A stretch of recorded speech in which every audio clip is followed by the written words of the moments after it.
Astaghfirullah. Bismillahirrahmanirrahim. Assalamualaikum warahmatullahi wabarakatuh.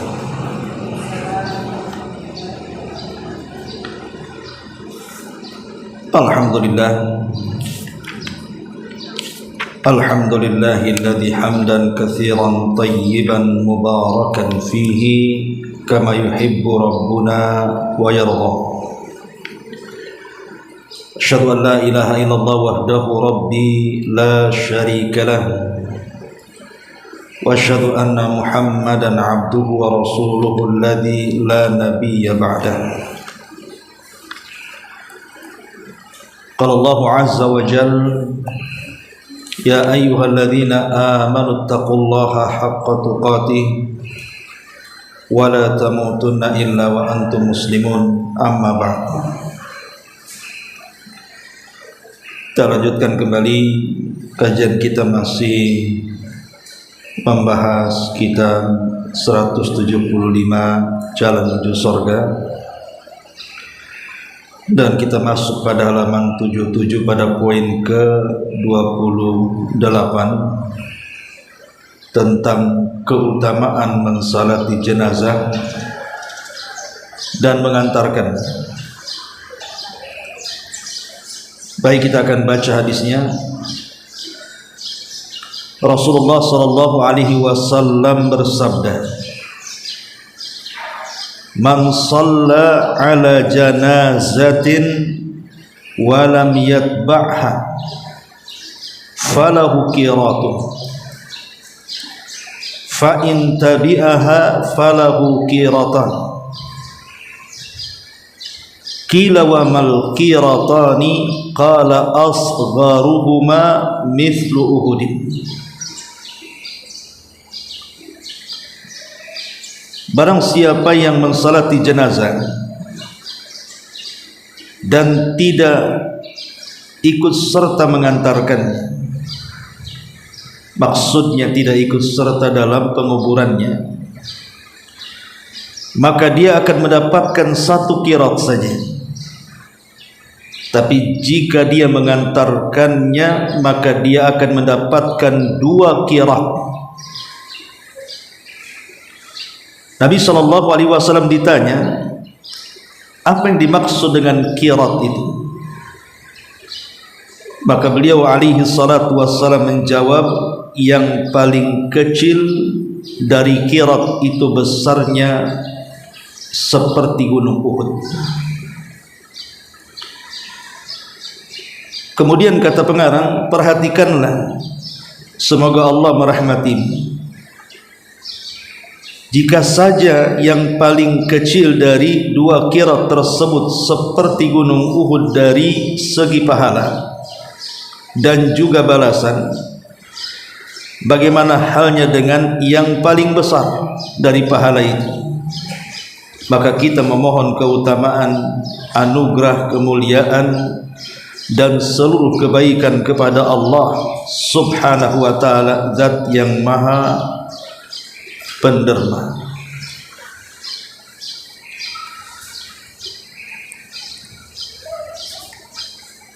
Kemudian pada poin ke-29, karena ada kaitannya juga, kita baca juga tentang keutamaan memperbanyak jumlah orang yang mensalati jenazah dari kalangan ahli tauhid. Rasulullah sallallahu alaihi wasallam bersabda, "Ma min rajulin muslimin yamutu fayaqumu ala janazatihi 40 rajulan la yusyrikuna billahi syai'an illa syaffa'ahumullahu fihi." Tidaklah seorang muslim meninggal dunia lalu ada 40 orang yang tidak pernah berbuat kesyirikan kepada Allah sedikit pun, mensolati jenazahnya, melainkan Allah akan memberikan syafaat kepada mereka karenanya. Kemudian diperkuat dengan hadis man shalla alaihi thalathatu sufufin faqad aujaba. Barang siapa yang mensalati jenazah sampai 3 baris yang mensalatinya, maka dia telah wajib. Yang dimaksud dengan kalimat wajib adalah wajib baginya untuk mendapatkan surga, tentunya dengan rahmat Allah sebagai janji dan keutamaan darinya. Ma'asyiral muslimat yang dimuliakan Allah Subhanahu wa taala, 2 bab ini menjelaskan tentang kematian, bahwa setiap kita ini pasti akan menjadi jenazah. Tidak ada manusia satupun kecuali pasti akan jadi jenazah. Sepanjang apapun umur manusia ada batasnya. Karena Allah Subhanahu wa taala mengatakan kullu nafsin dha'iqatul maut. Setiap jiwa itu pasti disentuh oleh kematian. Apalagi Nabi sallallahu alaihi wasallam telah membatasi umur umatnya hanya berkisar 60 sampai 70 tahun saja. Artinya sedikit yang melintasi dari 70 tahun itu. Dan belum kita dapati ada orang yang berusia 200-300 tahun sampai hari ini. Kebanyakan di bawah 100. Bahkan manusia-manusia yang keberadaan mereka sebenarnya sangat bermanfaat kalau diberikan usia panjang, pun oleh Allah Subhanahu wa taala diberikan batas usia. Seperti para nabi. Bukankah keberadaan para nabi itu sangat bermanfaat? Tapi kenapa kemudian usia mereka dibatasi di dunia? Atau di bawah para nabi, para sahabat? Atau di bawah para sahabat, para ulama? Atau orang-orang saleh yang memang keberadaan mereka di dunia itu dihajatkan manusia, tapi toh merupakan takdir yang sudah digariskan Allah, semua ada batasnya. Tidak ada yang tidak disentuh dengan kematian. Maknanya kita semua adalah calon-calon jenazah.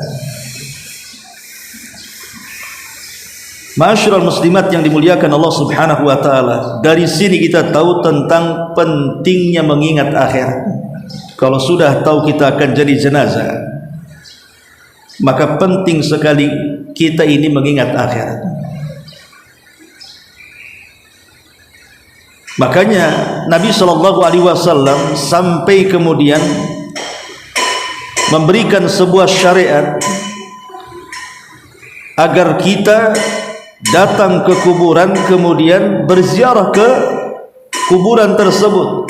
Tentu Nabi sallallahu alaihi wasallam ketika menyuruh kita untuk berziarah kubur ada manfaatnya. Karena tidak mungkin Rasul memerintahkan sesuatu tidak ada manfaatnya. Lah manfaat yang terbesar ziarah kubur itu adalah tudzakirukumul akhirah, untuk mengingatkan kalian tentang kehidupan akhirat. Jadi kita harus ingat kita akan menjadi jenazah, dan jenazah akan dibawa ke kuburan.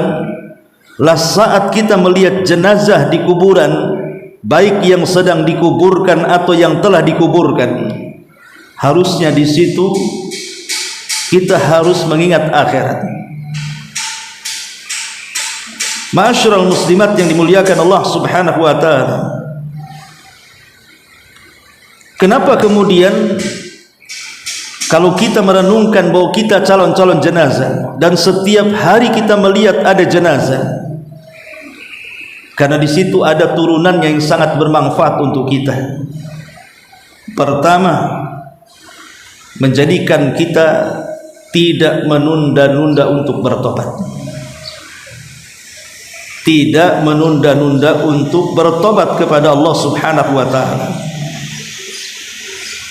Karena biasanya orang yang lupa bahwa dirinya akan menjadi jenazah atau melihat jenazah manusia, maka ulama mengatakan akan diberikan 3 akibat.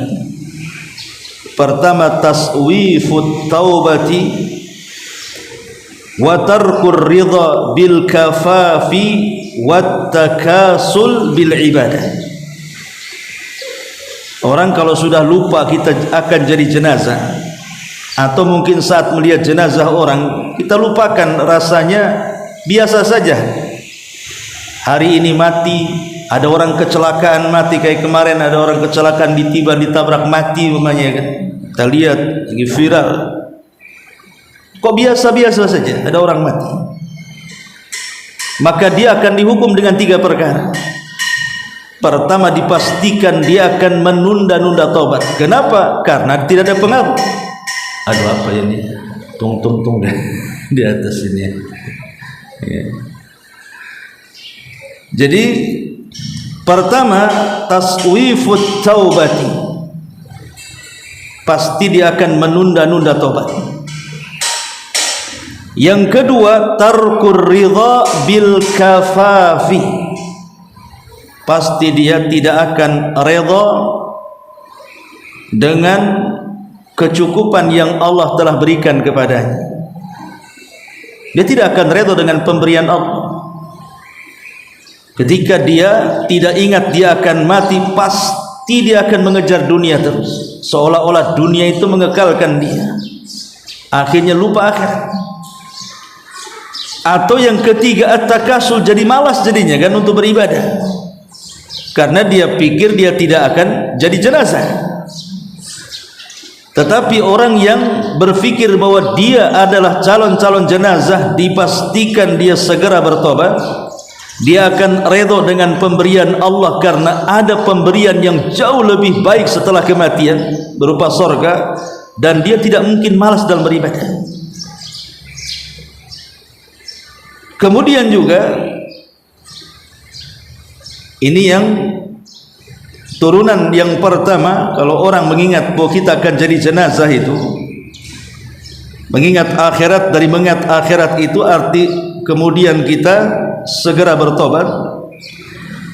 Kemudian yang kedua, ar-raghbatu fit ta'ati wal ibadah wat tazawwud minal khair, maka dia akan lebih semangat lagi untuk melakukan ketaatan dan ibadah, dan berbekal dalam kehidupannya dengan bekal kebaikan. Dan Allah Subhanahu wa taala mengatakan, wa tazawwadu fa inna khairaz zadi taqwa, berbekalah kalian karena sebaik-baik bekal adalah ketakwaan kepada Allah Azza wa Jalla. Bahkan lebih daripada itu, akan dihilangkan banyak penyakit hati dari kita. Orang yang senantiasa berfikir bahwa dia akan jadi jenazah, atau saat melihat jenazah orang, maka itu akan banyak menghilangkan penyakit hati. Contohnya hasad. Buat apa kita hasad? Kita juga akan mati, dia juga akan mati. Atau terlampau mencintai dunia, apalah dengan dunia. Kata Nabi SAW, mali walid dunia, nggak ada urusan saya dengan dunia, kata Rasul. Bahkan bisa menghilangkan kibar, kesombongan. Lihat Qarun yang sombong dengan kekayaannya, kemana Qarun hari ini? Mati. Lihat Namrud, satu di antara penguasa dunia, dengan kesombongannya. Di mana Namrud? Mati. Mana Qarun? Mana Namrud? Bahkan Fir'aun yang mengatakan ana rabbukumul a'la, saya Rabb kalian yang paling tinggi. Di mana sekarang Fir'aun? Mati, konon jadi mumi di Mesir katanya. Dari sini kita tahu bahwa mengingat bahwa kita akan jadi jenazah itu, hati kita akan tenang dan hilang penyakit-penyakit hati dari ujub dan yang semacamnya. Bahkan boleh jadi penyebab kita ini menjadi husnul khatimah. kita akan menjadi husnul khotimah, baik kematian kita. Kalau kita terus memikirkan kita akan jadi jenazah, boleh jadi itu sebab kita diwafatkan husnul khotimah karena sebab-sebab yang sebelumnya tadi. Tidak mungkin orang calon jenazah itu dipastikan dia akan segera bertobat, akan redha dengan pemberian, tidak malas dalam beribadah, menghilangkan banyak penyakit hati yang akhirnya boleh jadi penyebab husnul khatimah. Ma'asyiral muslimat yang dimuliakan Allah Subhanahu wa taala, di dalam poin yang ke-28 di sini Nabi sallallahu alaihi wasallam ingin menjelaskan kepada kita tentang keutamaan memperlakukan jenazah. Bahwa kalau kita ini memperlakukan jenazah dengan baik, kita muliakan dan kita hormati jenazah itu, maka Allah Subhanahu wa taala akan beri imbalan yang besar. Dengan cara apa? Dengan cara memandikan, mengkafankan, kemudian menyalatkan dan menguburkan. Dan minggu yang lalu kita sudah menjelaskan tentang keutamaan memandikan dan mengkafankan. Lah di sini kita masuk keutamaan orang-orang yang mensalatkan jenazah. Apa keistimewaannya? Nabi mengatakan man shalla ala janazatin, barang siapa yang mensalati jenazah. Mungkin kalau kita di Batam ini jarang mungkin dia mensalati jenazah itu. Ya kadang mensalati dalam setahun, kadang tidak. Tapi kalau ibu pernah umroh atau pernah haji, saya yakin ibu akan setiap hari 5 kali itu menyolatkan jenazah itu kan? Baik di Masjidil Haram atau di Masjid Nabawi. Setiap hari ada orang meninggal, bahkan setiap solat wajib, selepas solat wajib ada solat mayat. Terkadang ada sebagian orang yang berangkat ke sana tidak mengambil kesempatan. Jadi ketika habis solat wajib malah tidak ingin menyalatkan jenazah, malah dudukkan gitu kan. Ini kesempatan sebenarnya. Bayangkan apalagi kalau itu letaknya di Masjidil Haram. Sekali kita mensalatkan jenazah itu sama dengan 100.000 kali kita menyalatkan jenazah. Satu kali saja kita menyalatkan jenazah berarti sama dengan 100.000 kali. Sementara pahalanya kata Rasul, walam yatba'ha falahu qirat, maka dia akan dapat qirat. Paling kecil qirat itu kata Rasul seperti gunung Uhud.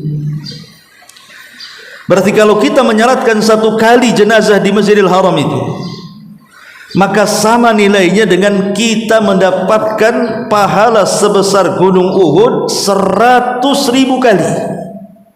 Itu 1 kali loh ya.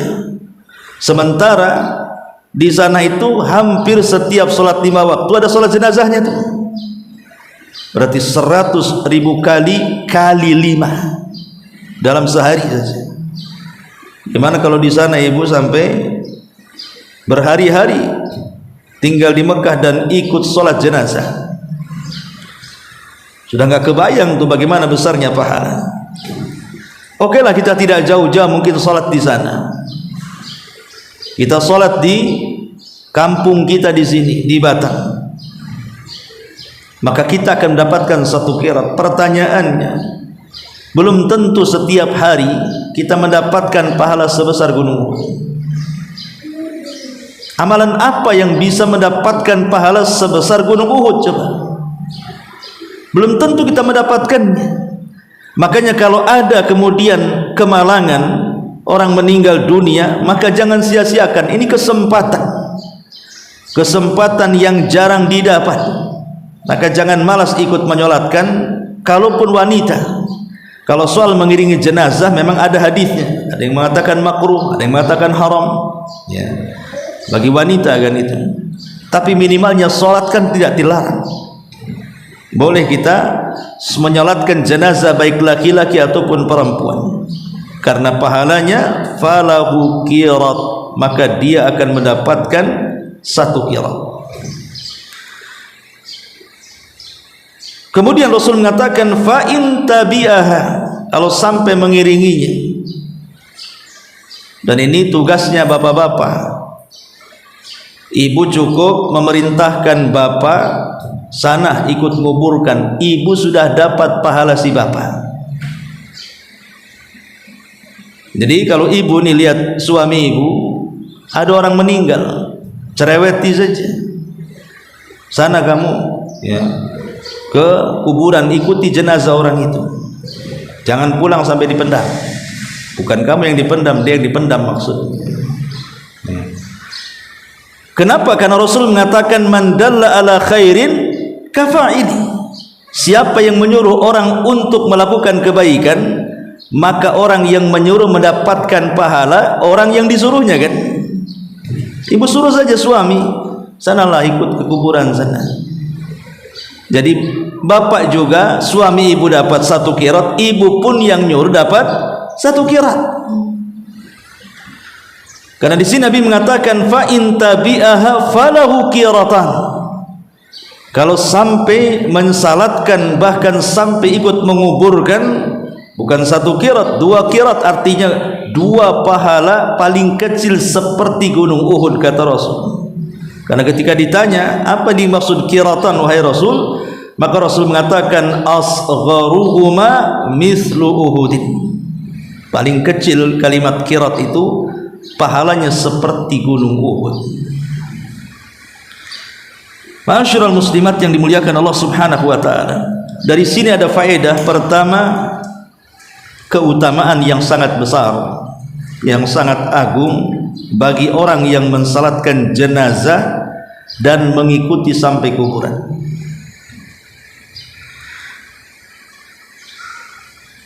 Kemudian yang kedua, bahwa di dalam sholat jenazah itu dan juga mengiringi kita ke kuburan untuk mengantarkan jenazah dikubur, ini bentuk ihsan kita kepada orang yang mati. Ini bentuk kebaikan kita kepada orang yang meninggal. Karena biasanya al-jaza min jinsil amal, namanya balasan itu disesuaikan dengan amalannya. Kama tadinu tudan. Sebagaimana kita ini memperlakukan manusia dengan sesuatu, maka manusia juga akan memperlakukan dengan perlakuan yang sama yang kita perlakukan kepada manusia. Kalau kita tidak pernah mensalatkan jenazah, mengikuti jenazah sampai kubur, jangan sampai salahkan kalau kita mati tidak ada yang menyalatkan kita, tidak ada yang mengantarkan kita ke kuburan, karena kita tidak pernah berbuat baik kepada orang yang meninggal. Dan itu secara otomatis.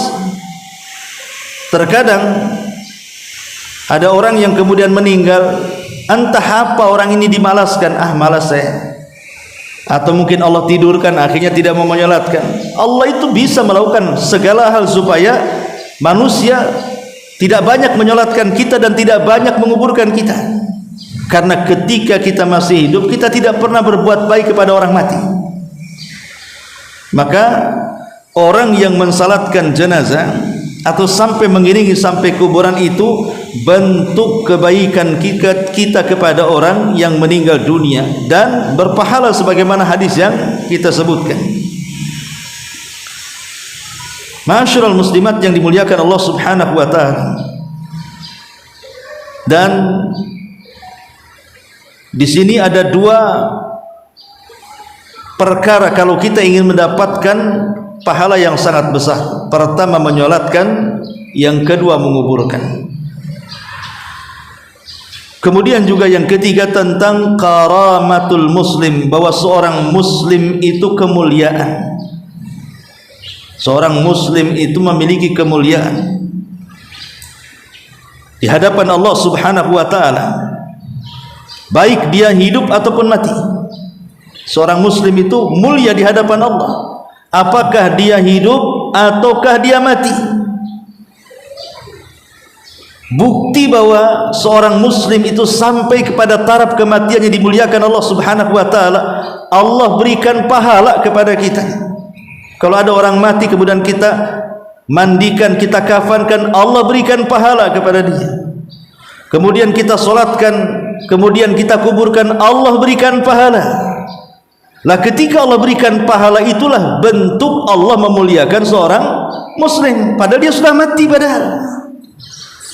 Tetapi Allah Subhanahu wa taala mengajak kepada yang hidup, kalau engkau mau mengurus jenazah ini seolah-olah seperti itu, nih aku kasih hadiah 1 qirat kalau hanya salat. Kalau sampai menguburkan 2 qirat. Nah, ini bentuk apa namanya? Kemuliaan. Bahwa kita ini dimuliakan oleh Allah Subhanahu wa taala. Ma'asyiral muslimat yang dimuliakan Allah Subhanahu wa taala, tetapi walaupun demikian, bahwa kadar pahala itu ditentukan dengan kadar amal. Kadar pahala itu ditentukan dengan kadar daripada amalan. Ini diantara faedah hadis yang kita pelajari. Kemudian hadis yang kedua, hadis ke-29,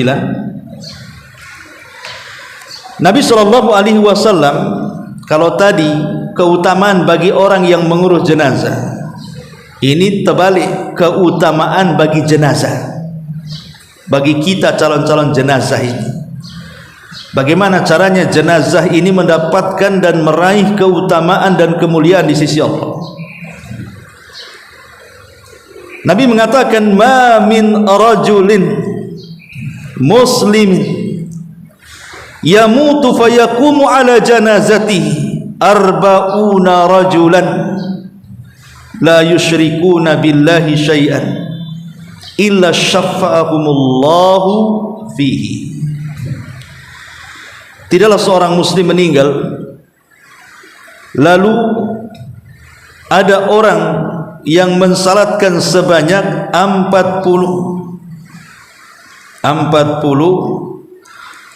orang yang tidak menyekutukan Allah atau tidak berbuat kesyirikan sedikit pun, kecuali orang-orang yang bertauhid ini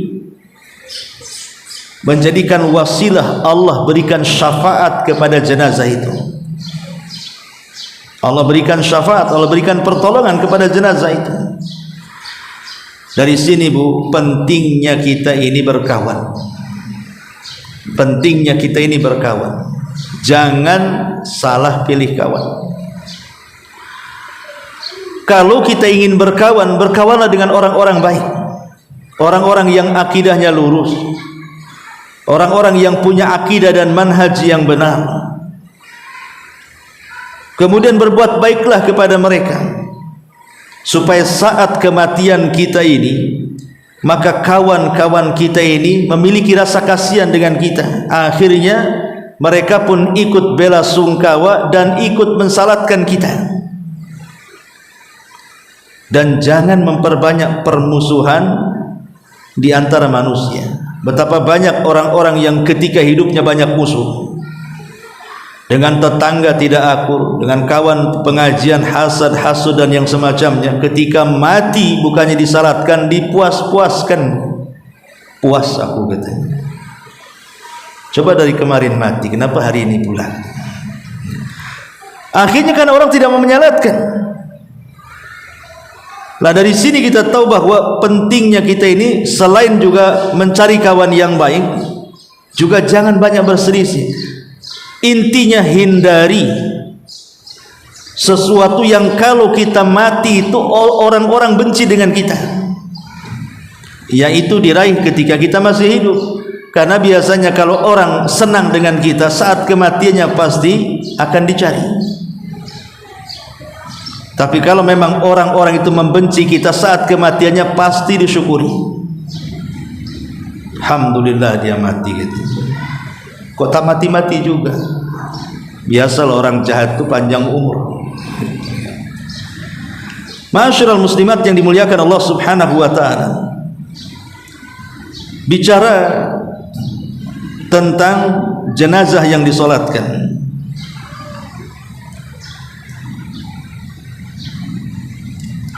Disebutkan oleh para ulama bicara tentang masalah ini. Oh ya, kita bahas hadis dulu yang keduanya.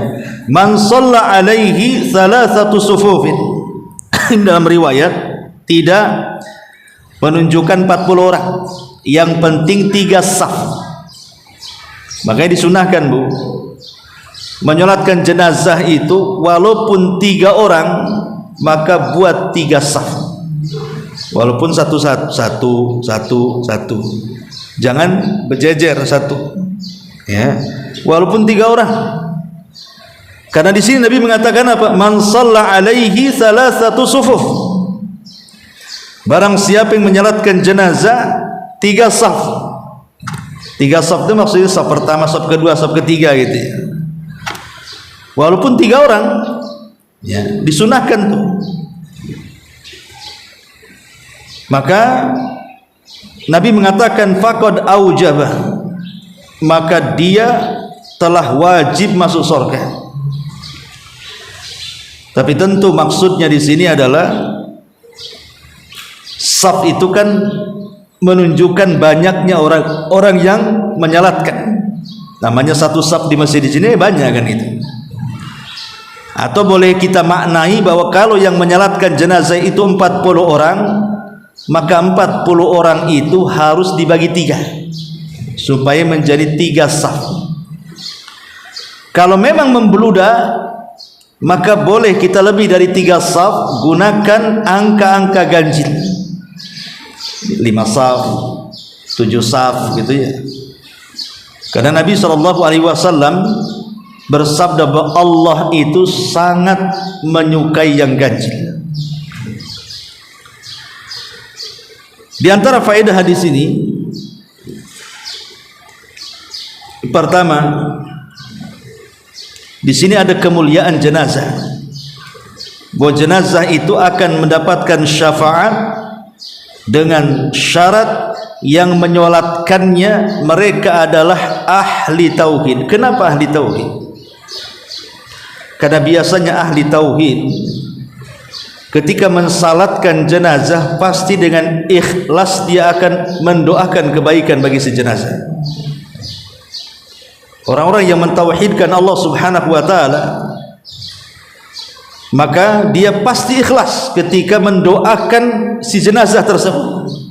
Tapi di luar ahli tauhid belum tentu mereka ikhlas. Boleh jadi mungkin malah dibuatnya kesyirikan kepada Allah Azza wa Jalla. Kemudian yang kedua, jenazah di sini ada 2 macam. Namanya jenazah itu kan ada 2 macam, ada yang untung, ada yang buntung. Maknanya ada jenazah itu ketika dia jadi jenazah dia akan mendapatkan kebahagiaan saat kematiannya, saat setelah kematiannya. Tetapi ada yang tidak mendapatkan kebahagiaan. Makanya di sini disebutkan kalau memang dia disolatkan oleh orang-orang yang ahli tauhid dan dia juga orang baik, beruntunglah dia. Tapi kalau jenazah ini bukan ahli tauhid, yang menyolatkannya juga sama-sama bukan ahli tauhid, maka mafhum kebalikan daripada hadis ini berarti Allah tidak akan berikan syafaat kepada dia. Ada sebuah kisah di zaman Nabi, lewat satu jenazah. Nabi SAW melihat orang-orang memuji jenazah itu, maka Rasul mengatakan wajabat. Kemudian keesokan harinya datang lagi jenazah. Rasul melihat manusia mencaci maki dengan bencinya. Rasul tetap mengatakan wajabat. Sehingga para sahabat mengatakan, ya Rasulullah, kemarin ada jenazah, semua orang memuji dia karena kebaikannya, semua orang memuji dia karena kesolehannya. Kau mengatakan wajabat? Wajib, kata Rasul. Sementara hari ini kau lihat jenazah di mana manusia mencaci maki dengan lisan-lisan mereka karena kebenciannya kepada jenazah itu, Anda juga mengatakan wajabat, wajib. Apa makna wajabat itu wahai Rasul? Maka Rasul mengatakan, adapun jenazah yang pertama wajabat lahul jannah, adapun yang kedua wajabat lahun nar. Adapun jenazah yang pertama wajib dia masuk surga, karena saat kematiannya dipuji manusia, dan tidak mungkin seseorang dipuji banyak manusia kecuali dia orang baik. Tapi yang kedua kata Rasul, wajabat lahun nar, maka orang itu wajib masuk neraka. Kenapa Rasul mengatakan wajib masuk neraka? Karena ketika jenazah ini diiring ke kuburan, semua manusia mencaci maki dia. Tidak mungkin banyaknya orang mencaci maki jenazah itu kecuali ketika saat hidupnya pasti dia tidak pernah berbuat baik. Pasti ketika hidupnya dia tidak menjadi orang saleh, makanya dicaci maki oleh manusia. Maka tadi saya sudah katakan, sebelum kita menjadi jenazah, perbaiki hubungan kita dengan Allah. Yang kedua, perbaiki hubungan kita dengan manusia. Karena tidak cukup kita ini memperbaiki hubungan kita dengan Allah saja. Mungkin ibu rajin sholat, rajin ke pengajian, rajin sedekah, rajin zikir, rajin baca Quran, tapi boleh jadi mungkin lisan ibu menyakiti tetangganya dengan gibahnya, dengan hinaannya, dengan buliannya, dengan fitnahnya, mencari-cari auratnya, dan begitu seterusnya, Bu. Banyak kok ada orang yang secara ibadah dia baik, ketika meninggal nggak mau orang menyolatinya. Alasannya apa? Ngapain saya nyolati dia, katanya. Saya sakit hati. Kenapa sakit hati? Saya difitnah dulu, saya dicaci dulu, saya digibah dulu, dan begitu seterusnya, kan? Ataupun sebaliknya, boleh jadi dia baik dengan tetangganya, baik dengan kawan-kawannya, baik dengan orang-orang yang lainnya, yang dekat ataupun yang jauh, dari anak kecil, orang dewasa sampai orang tua, dia baik akhlaknya, tapi tidak pernah ibadah. Sholat ya tidak, puasa Ramadan ya tidak. Sebaik apapun, pasti Allah akan tanamkan di hati manusia kebencian. Ngapain dia seumur hidupnya nggak sholat, kok sekarang sudah mati mau disolati? Ngapainlah seumur hidupnya dia tidak membaca Quran, kok saya pula disuruh baca Quran? Ngapain hidupnya dia aja tidak pernah berdoa, sekarang udah mati minta pula didoakan? Nah, ini yang harus dipahami, bahwa orang yang menghubungkan dengan hablum minallah dan hablum minan nas, hubung kait kita dengan Allah dan hubung kait dengan manusia, ibadahnya top markotop, kemudian juga muamalahnya juga baik, insya Allah. Kalau kita meninggal, dipastikan jenazah kita ramai yang menyolatkan, pasti. Kalau kita hubungan baik dengan Allah dijaga, hubungan baik dengan manusia dijaga, mungkin dari jauh saja pasti menyolatkan. Saya punya kisah di kampung. Kita tahu bahwa di kampung kan umumnya orang-orang itu banyak melakukan penyimpangan dari sunnah Nabi SAW. Hampir satu kampung itu banyak melakukan bid'ah lah istilahnya kita. Jadi ada salah satu ikhwah, salah satu orang yang sudah hijrah, dia berusaha istiqamah. Ya, alhamdulillah istiqamah, salatnya dijaga. Kemudian ibadah-ibadah yang lainnya juga dia jaga. Bahkan dulunya dia kerja di salah satu bank, dia keluar karena itu riba. Walaupun ketika dia menggunakan pakaian cingkrang, janggut, wah macam-macam tuduhannya. Tapi kalau ada kerja bakti di kampung, dia tidak pernah absen, dan selalu bawa gorengan, dan selalu bawa cangkul, dan dia yang paling depan. Qadarullah meninggal ikhwan ini. Ceritanya, subhanallah, hampir satu kampung nyolati dia. Padahal di masa hidupnya dibilang apa? Ini sesat, katanya. Orang sesat, karena ibadahnya berbeda. Dibilang sesat. Tapi kalau ada orang kerja bakti di RT mana saja, dia bukan hanya RT-nya saja, Mau RT ini, mau RT itu, pokoknya di kampung kan banyak RT itu. Terkadang dia cari-cari di sana, ada kerja bakti nggak di sana? Datang dia, bawa gorengan, bawa cangkul, ikut. Akhirnya semua orang tahu satu kampung.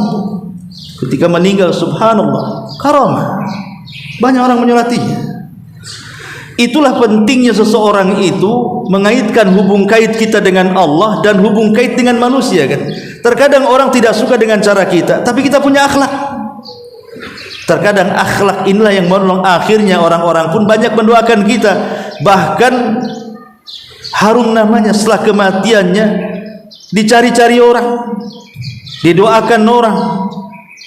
Ini penting ya, karena kalau kita meninggal, siapa yang tahu kita disolatkan orang baik atau orang jahat, orang yang bertauhid atau orang yang tidak bertauhid, kalau semasa hidupnya kita tidak pernah berbuat baik. Maka inilah diantara perkara yang harus kita jaga, hubung kait kita dengan Allah dan juga hubung kait kita dengan manusia. Saya kira dua bab ini dulu sebelum saya tutup. Silakan kalau ada yang bertanya.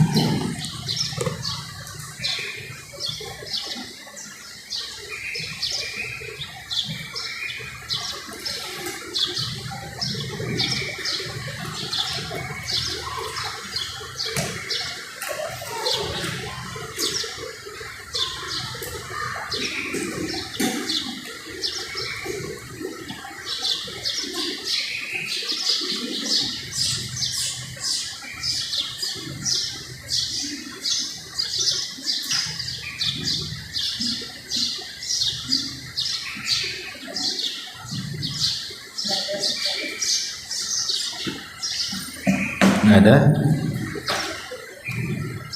Kalau nggak ada, kita tutup saja.